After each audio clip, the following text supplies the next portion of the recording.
విజయనగరం తహసీల్దార్ కార్యాలయంలోని postal ballot strong room తెరిచి సమాచారం ఇవ్వకపోవడంపై తెదేపా నేతలు కలిశెట్టి అప్పలనాయుడు, అతిథి గజపతిరాజు అధికారులకు ఫిర్యాదు చేశారు.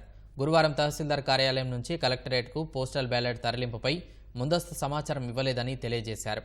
అయితే పోస్టల్ బ్యాలెట్ తరలింపు సమయంలో వైకాపా నేతలు స్ట్రాంగ్ రూమ్లో ఉండడం అనుమానాస్పదంగా ఉందని డిఆర్ఓ అనితకు ఫిర్యాదు చేశారు. బాక్సులు తీశారు, బాక్సులు మళ్ళీ వాళ్ళ కార్లోకి ఎక్కించారు. అది కూడా నేను మీకు వాట్సాప్లో పంపిస్తాను.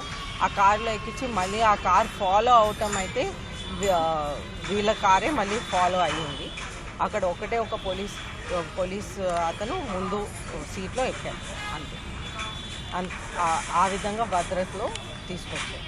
మరి దారిలో ఏమైనా అవుతే, ఏమైనా ట్యాంపరింగ్ అవుతే కూడా మనకి ఒక ఐడియా ఉండదు.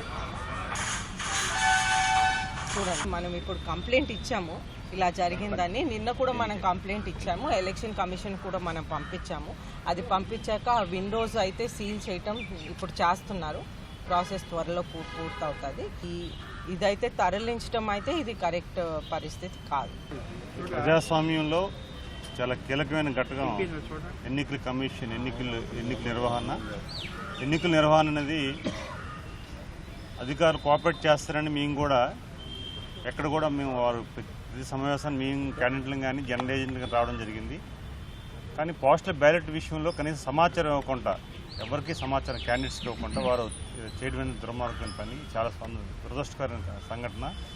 ముఖ్యంగా డిప్యూటీ మేయర్ భర్త రావడం, ఎమ్మెల్యే అల్లుడు ఆయన నేరుగా ఉండడం, అలాగే ఎంపీపీగా ఉన్న ఆయన కూడా రావడం, ఇది ఆయన క్యాండిడేట్ కాదు, జనరల్ ఏజెంట్ కూడా కాదు, అన్నోన్ పర్సన్స్ తీసుకురావడం. వారు నేరుగా స్ట్రాంగ్ రూమ్లోకి వెళ్ళి ఏదైతే భద్రపరిచారో పోస్టల్ బ్యాలెట్ అక్కడ నేరుగా చూడడం అనేది మనం వీడియోస్ చూస్తున్నాం. వీటి మీద కూడా మేము ఎలక్షన్ కమిషన్ ఫిర్యాదు చేసాం. ఇప్పుడు డిఆర్ఓ గారు, కలెక్టర్ గారు లేరు, డిఆర్ఓ గారికి కూడా ఇచ్చాం రిటర్న్గా. దీనిపై చర్య తీసుకోవాలి. ఏం జరిగిందో తెలియజేయాల్సిన అవసరం అధికారుల పైన ఉంది. అధికారుల పట్ల మాకు చాలా విశ్వాసం ఉంది, నమ్మకం ఉంది. ఎన్నికల వరకు మొన్న జరిగిన ఇన్సిడెంట్ తర్వాత మాకు అనుమానం వస్తుంది.